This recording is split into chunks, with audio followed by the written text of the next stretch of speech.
जय हो शीतला दाई जुड़वास मैया हो।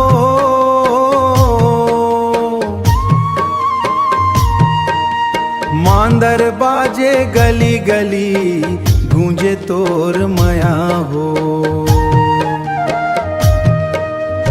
गांव के गली में चमके जोत दाई तोर महिमा भारी।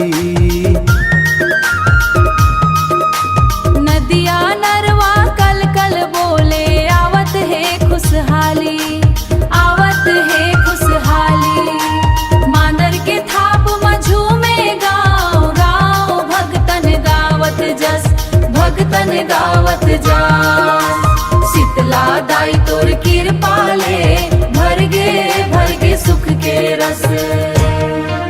तालाब किनारे दीप जलत है मंदिर चमके सोना।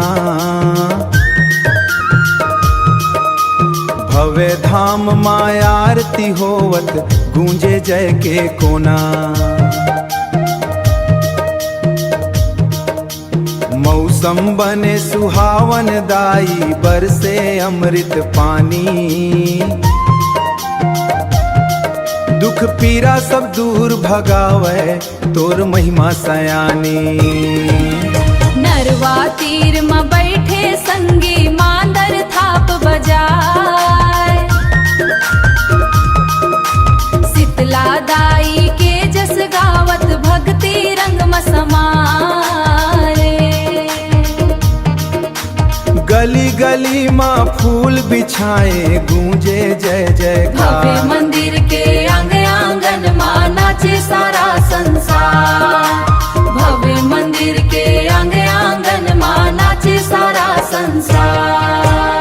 धान के बाली लहरावत है सुघर लागे गाँव। नदिया तालाबो नरवा संग माँ दाई के पावन छाँव। माथे चंदन हाथ मजोत भगतन करे पुकार।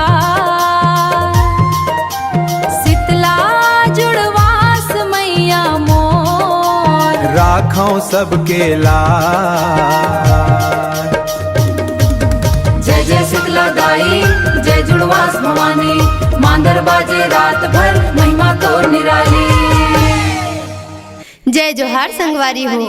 नवा नवा गाना वीडियो देखे और सुने बर हमार रामा निषाद यूट्यूब चैनल ला लाइक करो, सब्सक्राइब करो, शेयर करो और बेल आइकन के बटन ला जरूर दबाओ। नवा नवा गाना रिकॉर्डिंग कराए बर रामा रिकॉर्डिंग स्टूडियो बगौदला संपर्क करो। धन्यवाद।